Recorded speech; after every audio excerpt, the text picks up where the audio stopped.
오늘은 웨이브 주간 금요 기도회입니다. 그래서 찬양도 앞에서 율동도 하고 그리고 제가 설교를 하고 있습니다. 우리 친구들이 하나님 앞에 마음을 다해 예배를 드리고 있고 약 28명에서 30명 정도의 어린이들이 매주 예배에 나와서 하나님께 마음 다해 예배하고 있습니다. 그리고 선생님들께서는 20분 정도로 정말로 헌신하여 회사 휴가를 내서 여름 성경학교를 가고 또 아이들을 위해서 눈물로 기도하고, 그리고 우리 명규 선생님 같은 경우에는 한 번 애들이랑 뛰면은 땀으로 다 흠뻑 젖거든요. 그 정도로 열심히 아이들과 함께 놀아주고 있는 귀한 선생님들이십니다. 우리 웨이브가 함께 이곳에서 예배할 때에 주님의 큰 축복이 이곳에 함께하기를 소망합니다. 네. 살아가다 보면은 범상치 않은 인물들을 만나곤 합니다. 숫자적으로 뛰어나서 계산을 굉장히 월등하게 빨리 하는 사람도 있고, 운동신경이 다른 사람보다 뛰어나서 더 무거운 것도 잘 들고 그리고 잘 달리는 사람도 있습니다. 아니면 정말로 잘생겨서 그 사람을 보면은 되게 후광이 비치는 것 같은 그런 이도 있죠. 그런 사람들을 보면은 참 대단하다는 생각이 듭니다. 하나님께서 참 많은 복을 주셨구나, 그런데 나는 왜? 라는 생각이 들곤 합니다. 이런 범상찮은 인물 가운데에서도 제 개인적으로 굉장히 부러운 인물은, 대단하다고 생각하는 인물은 같은 것을 보고도 일반인과는 다른 생각을 하는 사람입니다. 분명히 같은 영화를 보고 나왔는데도 저는 영화를 보고 나와가지고 재밌었다 하하 하고 끝나는 게 전부인 반면에, 이런 사람들은 똑같은 영화를 보고도 그 영화 안에서 나오는 단서들을 조합해서 새로운 결론을 내기도 하고, 그리고 감독의 숨겨놓은 의도도 잘 알아차리는 사람이 있더라는 거죠. 여러분들 아마 이 그림 잘 알고 계실 거예요. 그림 하나 띄워주시겠어요? 피카소가 그린 우는 여인이라는 그림입니다. 피카소가 그의 화풍인 입체파에 들어서고 정점에 이르렀을 때 그려진 작품이죠. 저는 어렸을 때 이 그림을 보고 어떤 생각을 했냐면은, 이게 무슨 종이 낭비인가 라는 생각을 했습니다. 눈도 코도 그리고 손도 어느 것 하나 예쁜 게 없고 제대로 된 자리에 놓여 있는 것도 없거든요. 보통 우리는 예쁜 거 그리고 아름다운 것을 보고, 아니면 하다못해 대칭적인 것을 보고 거기서 만족감을 느끼고 그림이 예쁘다라고 생각을 합니다. 평가를 합니다. 그런데 이 그림에는 예쁜 거 그리고 잘 배치되어 있는 것, 대칭된 것, 그 어느 것도 담겨 있지 않습니다. 제가 알고 있던 예술로서의 미술과 큰 격차가 있었던 거예요. 아마 지금 제가 우리 웨이브 친구들한테 펜을 주고 내 얼굴을 좀 그려봐 줄래? 그래도 이것보다 아마 잘 그릴 겁니다.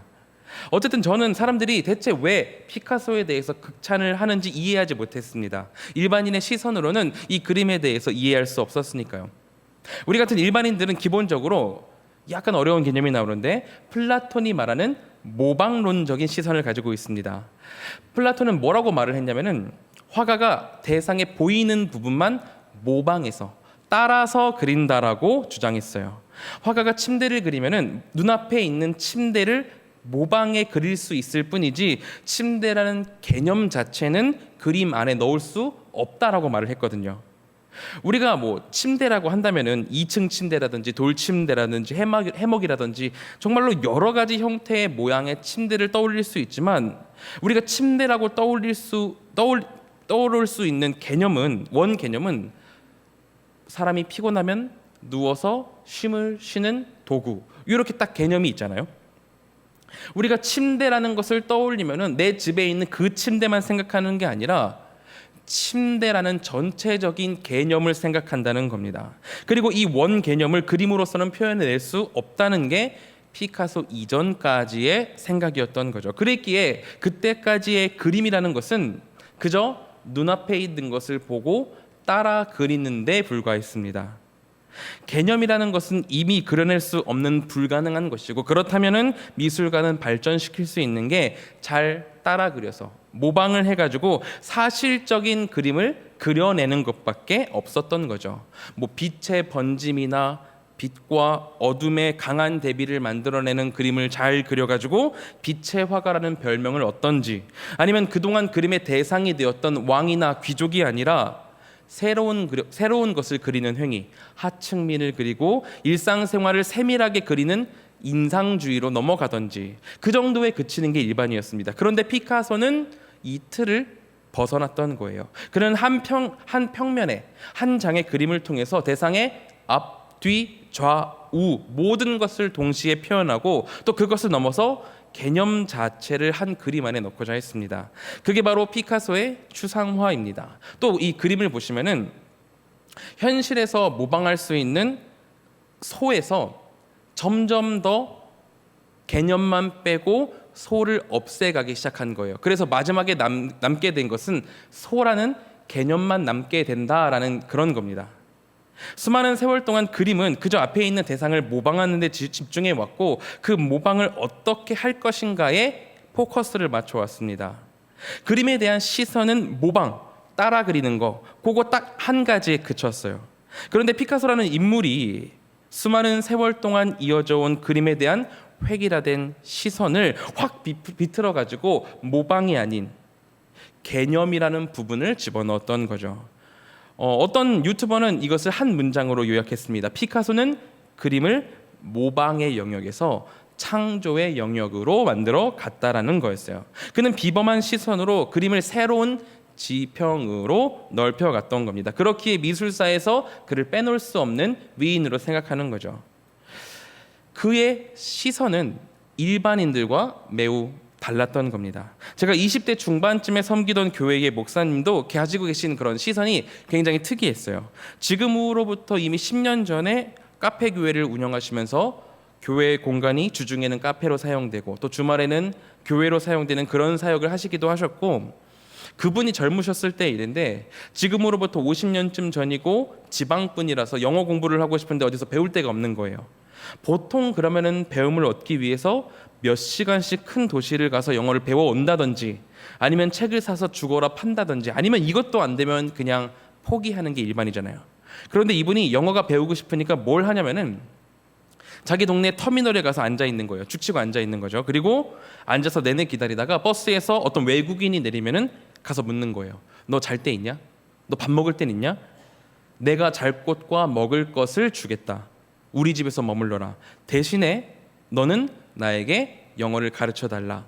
우리 집에서 머물러라. 우리 집에서 머무는 동안 나에게 영어를 가르쳐 달라. 이렇게 거래를 했던 거죠. 10대밖에 안 된 소년이 외국인을 집에 식객으로 두고 그 대가로 영어를 배운 거죠. 그분도 시선이 평범한 사람과는 좀 달랐던 겁니다. 우리 웨이브 친구들도 시선이 굉장히 달라요.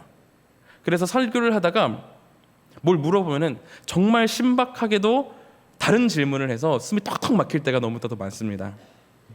우리 친구들이 그렇게 정말로 창의력이 뛰어나고 하나님 앞에 궁금증이 많은 친구들인데, 오늘 우리가 함께 읽은 본문의 이야기도 모두가 같은 곳을 바라보고 있는 와중에 다른 시선을 가진 딱 한 분이 나옵니다. 바로 우리 주 하나님이시죠. 오늘 웨이브 친구들을 위해서 성경 내용을 제가 쭉 이어나갈 텐데 모두 잘 알고 계신 내용일지라도 우리 친구들을 위해서 함께 귀 기울여 들어주시면 감사하겠습니다.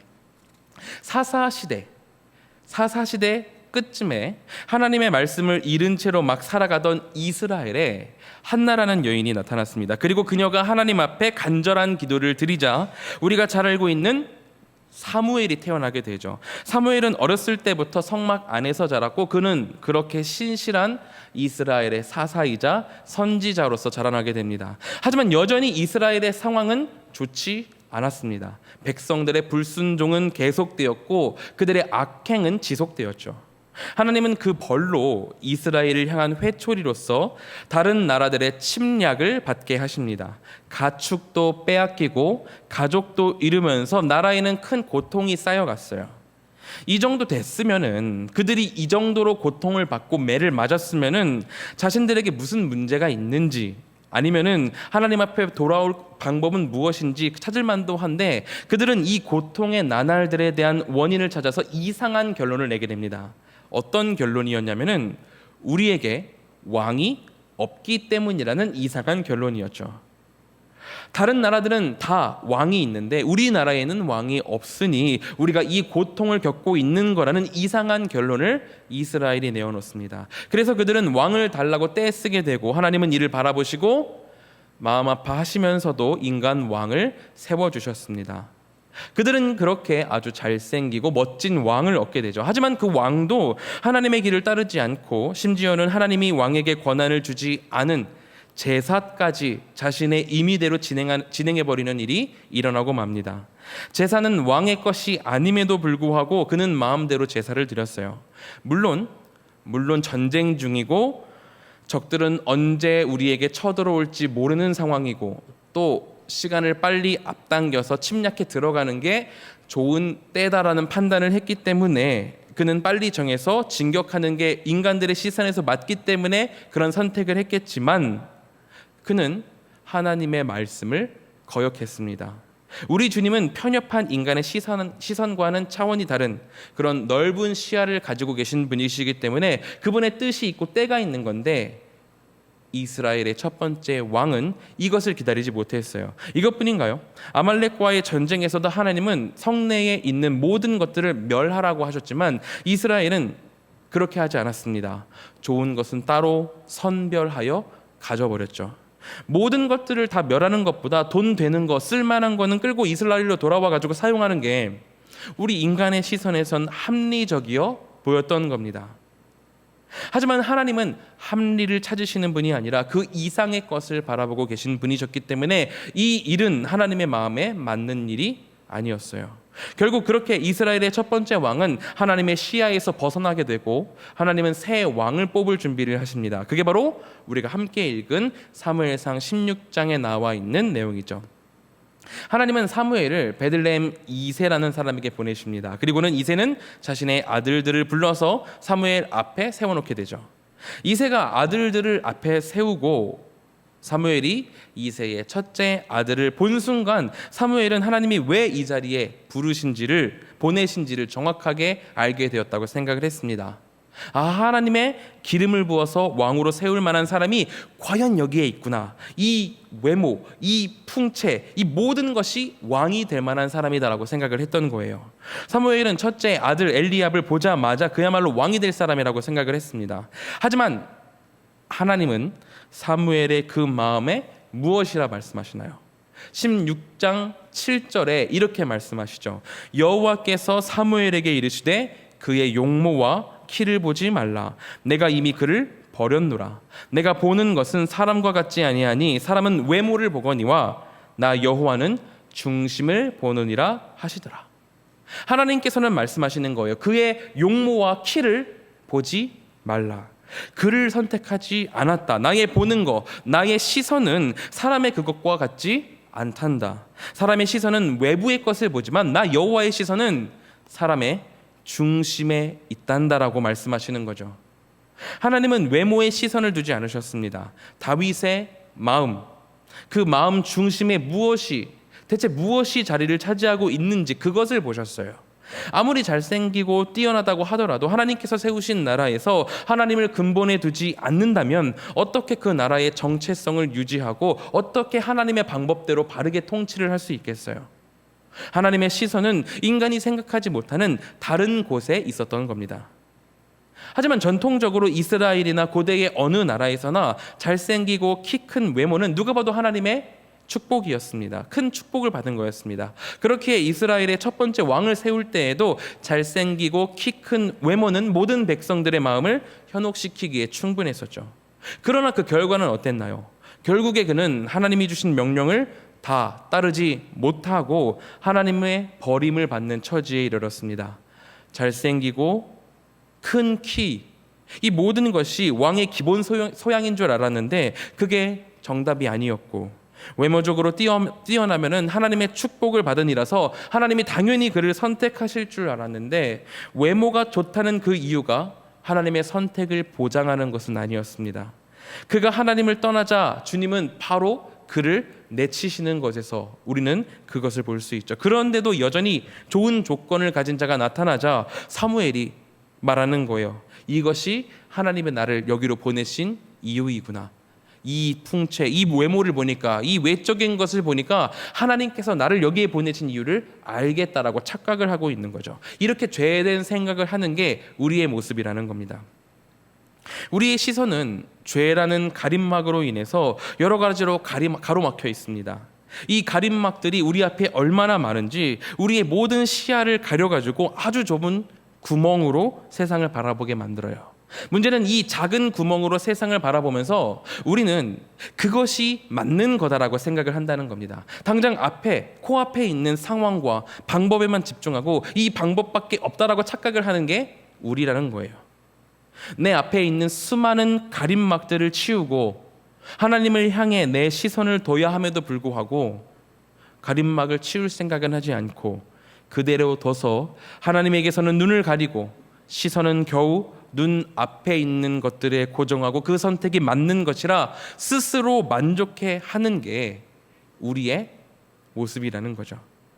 우리 웨이브 친구들이랑 하는 게임 중에서 그런 게 있습니다. 꽃가를 얼굴에 쓰는 게임인데 꽃가를 그 끝만 살짝 잘라가지고 콩알만큼만 구멍을 내어놓고 그 꽃가를 얼굴에 쓰고 하는 게임입니다. 그렇게 꽃가를 얼굴에 쓰고 주변을 바라보면은 시야가 다 차단이 되기 때문에 아무것도 잘 보이지 않아요. 그렇게 꽃가를 얼굴에 쓰고 주변에 널브러져 있는 풍선들 중에 파란색 풍선을 찾는다든지 뭐 그렇게 하는 게임입니다. 이 콩알만한 시야를 가지고 세상을 바라보는데 얼마나 답답한지 모릅니다. 그러면은 어떻게 되냐면은 다른 팀에서 이미 풍선을 찾아가지고 다른 팀은 꽃가를 먹고 자기 팀으로 돌아가고 있는데 그 다른 팀에는 꽃가를 쓰고 이렇게 삐걱삐걱 대고 있는 거예요, 혼자서. 다른 팀이 풍선을 찾았는지 못 찾았는지 그리고 지금 자기가 어디에 있는지 아무것도 깨닫지 못한 채 삐걱삐걱 거리는 게 웃긴 모습인 거죠. 여러분, 우리는 그리스도인으로서 세상에 바라보는 그 시선과 시야가 달라야 합니다. 하나님께서 다른 시야와 다른 시선을 가지고 계시듯이 우리는 주님을 따라서 세상과는 다른 시선과 시야를 가지기 위해서 우리 주변에 있는 가림막들을 다 치워낼 수 있어야 돼요. 그리고 내 앞에 놓여 있는 상황만 보는 게 아니라 그 너머에 있는 주님의 계획까지 바라볼 수 있어야 합니다. 세상과는 다른 시선, 세상보다 넓은 시야가 우리 그리스도인들에게 요구된다는 거예요. 출애굽 시대 하나님께서 10가지 재앙을 애굽에 보이시고 결국 모세와 백성들은 애굽을 떠나는 것을 허락받았습니다. 하지만 바로는 이 결정을 바로 후회했고 다시 히브리인들을 잡고자 병사를 보내게 되죠. 히브리인들이 그들이 가는 길을 쫓아 홍해로 나아갔을 때, 그리고 백성들이 홍해로 가로막히게 되었을 때, 이 상황에서 히브리 백성들의 반응은 어땠나요?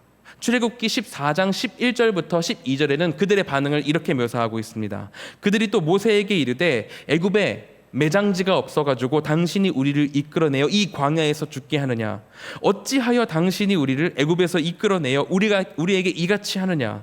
우리가 애굽에서 당신에게 이른 말이 이것이 아니냐 이르기를 우리를 내버려 두라. 우리가 애굽 사람을 섬길 것이라 하지 아니하더냐? 애굽 사람을 섬기는 것이 광야에서 죽는 것보다 낫겠노라. 히브리 백성들이 이렇게 말을 합니다. 그들이 애굽을 탈출했을 때 그들의 입가에서는 찬양이 흘렀고 은혜가 넘쳤었습니다. 그들의 시선에는 하나님이 보였고 하나님의 능력이 보였고 하나님을 향해 고정되어 있었어요. 하지만 불과 얼마 되지 않아서 뒤에 애굽의 병사들이 쫓아오고 바다에 가로막히게 되었을 때 이스라엘은 공포가 차올랐고 그의 시선 끝엔 하나님이 보이지 않았습니다. 그 능력을 10가지나 봤으면서 그리고 그것으로 인해서 애굽을 나와 하나님이 주신 땅으로 가고 있으면서도 아주 좁아진 그 시야로 자신들을 가로막고 있는 바다와 병사만을 바라보고 있는 게 히브리 백성들의 모습이었습니다. 근데 똑같은 순간 히브리 백성들과 똑같은 순간 그 순간 함께했던 모세의 모습은 어땠을까요? 백성들이 원망하는 순간 그 순간 모세는 이렇게 이야기를 합니다. 출애굽기 14장 13절부터 14절이에요. 모세가 백성들에게 이르되 너희는 두려워하지 말고 가만히 서서 여호와께서 오늘 너희를 위하여 행하시는 구원을 보라. 너희가 오늘 본 애굽 사람을 영원히 다시 보지 아니하리라. 여호와께서 너희를 위하여 싸우시리니 너희는 가만히 있을지니라. 모세는 이야기합니다. 너희는 두려워하지 말고 가만히 서서 우리 주님께서 어떻게 행하시는지 그 구원을 보라라고 말을 하는 거예요. 여호와께서 너희를 위해서 싸우시리니 너희는 가만히 아무것도 하지 말고 보라라고 선포를 하고 있어요. 바다가 앞을 가로막아도 뒤에서 수많은 병사들이 죽이겠다며 쫓아와도 모세는 그의 시야를 좁히지 않고 오직 주님께 자신의 시선을 그대로 고정시켜 두고 있었던 겁니다. 우리에게는, 우리 그리스도인들에게는 이 시선이 필요합니다. 하나님을 믿고 따르는 우리에게 있어서 시야와 시선이 주는 차이는 하늘과 땅 차이인 거예요. 우리가 우리 눈앞에 있는 현상만을 바라보고 거기서 답을 찾고자 한다면 우리는 백날을 가도 답을 찾아내지 못할 겁니다. 그리스도인들에게 정답은 그 현상에 있지 않으니까요. 객관식 문제를 푸는데 아무리 보기를 보고 이게 답인지 저게 답인지 열심히 풀어도 답을 낼 수가 없는 거예요. 왜냐하면 거기에 답이 없기 때문이죠. 하지만 우리가 그 현상 너머에 있는, 그리고 그 현상을 주관하고 계시고 온 세상을 운영하고 계신 주님을 바라본다면 우리는 그때서야 무릎을 탁 치면서 여기에 답이 있었네라고 말을 하게 될 겁니다. 아까 피카소를 보세요. 선사시대에 그림이 그렸다는 2만 년 전부터 지금까지 미술가들은 미술 발전의 키는 더 정묘하게 대상을 세세하게 모방하는 데 있다고 생각했습니다. 하지만 피카소가 나타나서 새로운 시선으로 그림을 바라보고 그림의 발전은 더 잘 모방하는 게 있는 게 아니라 개념을 집어넣어서 창조하는 데 있다라고 다른 길을 제시하여 지금까지 오게 된 거잖아요. 피카소 이후, 지금 이후 미술에 또 새로운 발전이 있다면 또 다른 시선에서 미술을 확장시키는 이가 아마 미술의 발전을 가져오게 될 겁니다. 미술만 해도 2만 년을 기다려서 새로운 시선을 접하고 나서야지 이렇게 답을 내놓게 되잖아요. 이것은 우리에게도 마찬가지입니다. 우리의 앞에 현상만을 바라본다면 우리는 절대로 답을 낼 수가 없습니다. 그저 그 현상 안에서 지지고 볶고 난리를 피워서 현상이 조금 더 나아지는 정도의 결과밖에 얻지 못하겠죠. 하지만 고정된 시선을 들어서 하나님을 바라볼 때 그제야 우리는 새 시야를 맞이하게 되고 더 큰 주님의 시야 안에서 제대로 된 답을 찾게 될 것입니다. 이것은 우리의 삶 모든 곳에서 동일하게 적용되는 부분이에요. 교회 안에서 다툼이 있고 분쟁이 있을 때 우리는 보통 그 분쟁 자체를 해결하려고 노력을 합니다. 하지만 모든 분들이 경험하셨듯이 그 분쟁 자체를 종결짓기 위해서 분쟁에 집중을 한다면 상황은 더 꼬이고 복잡해져서 오히려 폭발해버리고 말 겁니다. 우리 웨이브 안에서 자주 있는 일이 우리 친구들이 공을 되게 좋아해요. 30명이나 되는 친구들이 모두 공을 가지고 싶어하고 공을 가지고 놀고 싶어합니다. 공을 소유하고 싶은데 공은 사실 우리 부서에 3개밖에 없거든요. 그 공을 사달라는 말씀이 아닙니다. 공이 3개면 충분히 많이 있습니다. 그 공 때문에 싸우고 내가 먼저다 너가 먼저다 하면서 도끼 눈이 돼가지고 씩씩 째려보는 게 우리 웨이브 친구들입니다. 초등학생까지 돼가지고 공 가지고 만일 그때 제가 우리 친구들에게 가가지고 야 공을 그럼 누가 먼저 잡았어? 야 공을 그래서 패스를 했어? 안 했어? 슛을 쐈어? 안 쐈어?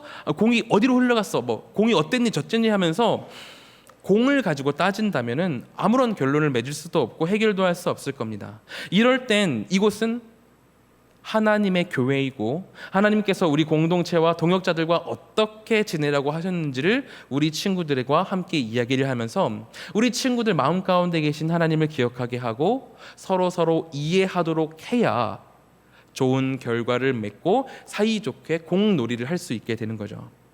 성도들의 갈등이든 아니면 봉사 문제건 무엇이든 이미 복잡해진 그 상황 자체를 해결하려고 100대 0이야 50대 50이야 30대 70이야 이러면서 정리해버린다면 우리는 절대로 만족스럽게 해결할 수 없을 겁니다. 시야를 넓혀서 서로가 주님을 바라보게 하고 우리의 시선을 어디로 둬야 바른 길로 나아갈 수 있는지를 알 때 우리는 우리 공동체를 다시 확인하고 주님이 기뻐하실 방향으로 나아가게 될 겁니다. 그리고 오늘 제가 웨이브 담당 교역자로서 우리 성도님들께 부탁드리고 싶은 것은 그 시야, 그 넓은 시야, 그리고 하나님께 고정된 시야를 우리 웨이브 친구들에게도 보내주시기를 부탁드리고 싶습니다. 우리 친구들을 향한 시선 또한 더 넓히시고 확장해 주셔서 우리 친구들을 다른 시선으로 바라봐 주셨으면 좋겠어요. 단순한 애가 아닌 한 명의 그리스도인으로 같이 바라봐 주셨으면 좋겠습니다. 사실 우리 친구들이 삶에서 얼마나 큰 전쟁을 치르는지 모릅니다. TV, 유튜브, 핸드폰, 게임, 이미 수많은 그런 전쟁들 가운데, 수많은 것들과의 전쟁들 가운데에서 삶을 힘겹게 살아가고 있어요. 그런데 우리 친구들이 그 모든 것들을 이겨내고 주일마다 꼬박꼬박 교회에 나오고 있습니다. 예배를 사모하는 마음으로 예배에 나오고 있어요. 제가 이전에 들은 건데 학부모이신 한 집사님께서 제게 말씀하시더라고요. 예전에 휴가 기간 중에 주일이 껴 있어가지고 그때 이제 우리 친구한테 부모님이 얘기하신 거죠. 야, 다른 데 가야 되는데 어떻게 할까 그랬는데 그 친구가 이랬다는 거예요. 어머니까지는 아니고요. 엄마, 주일인데 어디 가요? 교회 가야죠. 이렇게 대답을 했다는 거죠. 사실은 전 그 친구가 그렇게까지 신앙적인 대답을 할 수 있을지 몰랐습니다. 워낙에 조용히 예배를 드리고 왔다 갔다 하는 친구고 저학년 때도 사실은 교회를 그렇게 많이 나오질 않았던 친구였는데 부모님께 그렇게 이야기를 했다라고 하니까 제가 너무나도 미안하더라고요. 내가 엘리압을 바라보던 사무엘처럼 너무 신앙 없는 시선으로 우리 친구들을 바라보고 있었구나. 그런 미안한 마음이 들었던 거죠. 하나님께서는 저랑 다른 시선으로 이 미래의 한가람의 기둥들을 바라보시고 직접 성장시키시면서 하나님의 백성으로 빚어가고 계신데 나는 너무나도 부족한 시선으로 우리 친구들을 낮게 보고 있었구나라는 생각이 들었습니다. 우리 친구들이요, 이런 어려운 상황 가운데에서도 조금씩 성장을 하고 있습니다. 우리 친구들이 이렇게 어려운 상황을 맞이하게 된 거는 사실 우리의 책임이에요. 우리 어른들의 책임이죠. 우리 어른들이 불륜 저지르는 드라마를 좋아해가지고 순위권에 띄우고 보기 민망한 장면들이 담겨있는 영화를 좋아해가지고 순위권에 띄워서 우리 아이들이 그런 것들이 다 노출이 되게 만들고 아이들이 어떻게 넷플릭스 1위라고 하는데 어떻게 안 볼 수가 있겠어요? 유튜브에서 그렇게 인기 동영상에 올라가는데 어떻게 안 볼 수가 있겠어요? 사실은 우리 친구들이 이렇게 힘겹게 전쟁을 해 나아가면서 삶을 살아가는 거, 하나님의 백성으로서 이 삶 가운데에서 힘겹게 전쟁을 하면서 살아나가야 되는 이유는 바로 우리의 부족한 시선에 있는 겁니다. 그런데 그 모든 것들을 신앙으로 이겨내고 오늘 금요일 이 늦은 시간에 우리 친구들이 이곳에 나와서 우리 성도님들과 함께 찬양하고 예배하고 있습니다. 유치부는 지난주부터 제자훈련을 시작했다고 합니다. 1시부터 2시까지 아무도 들이지 않고 그 1시간 동안 1시간을 꽉 채워가지고 7살 어린 친구들이 자원해서 제자 훈련을 하고 있습니다. 불평 불만 없이 하나님의 제자가 되겠다고 스스로 다짐해서 열심히 훈련을 하고 있다고 해요. 사실 우리 웨이브 친구들도 이런 제자 훈련들을 할 수 있거든요. 저도 제자 훈련을 어떻게든 조전을 해보려고 책들을 사서 옆에 뒀었는데 사실 못난 건 제자 훈련을 우리 친구들에게 열어주지 못했던 제가 못난 거고 우리 친구들을 그저 일반적인 시선으로 초등학생들이 뭘 어떻게 하겠어, 중고생도 아닌데 라고 생각한 제가 너무나 못났던 거죠. 세상과 똑같은 시선으로 우리 친구들을 예배자로 보지 않고 있던 제가 너무나도 못났던 겁니다. 부디 우리 성도님들께서는 하나님이 어린 다윗을 바라보시듯이 우리 친구들을 한 사람의 예배자로서 미래의 소망으로서 바라봐 주셨으면 좋겠습니다. 이 친구들이 미래의 한가람의 기둥입니다. 지금은 현상적으로 주일학교가 줄어들고 부족해지는 상황이죠. 그렇다고 미리 소망을 거두시고 효율적인 곳에 더 힘써야 된다 하지 마시고 이미 우리 성도님들께서는 우리 친구들을 위해서 주일학교를 위해서 수많은 헌금을 투자하시고 관심을 보여주고 계시지만 혹시라도 이런 헌금을 넣는 것들이 이렇게 우리 친구들을 위해서 쏟아붓는 것들이 너무나도 돈이 아깝다라고 생각하시는 부분이 조금이라도 있다면은 그런 마음을 조금 걷어주시고 여기서 한 명이라도 제대로 된 주님의 제자가 나올 수 있도록 주님의 시선을 가지고 바라봐 주셨으면 감사하겠습니다. 그 한 명이 다윗처럼 주님께 헌신해서 어떤 결과를 가져오게 될지 모르는 거잖아요. 우리 아이들 가운데에 주님의 그 놀라운 소망과 은혜가 있다는 것을 기억하고 주님의 시선을 우리 친구들에게 바라보게 하여 주시고 그리고 또한 하나님의 시선으로 세상을 바라보시며 세상에서도 승리해 가는 우리 모든 성도님들이 되시기를 진심으로 축원합니다.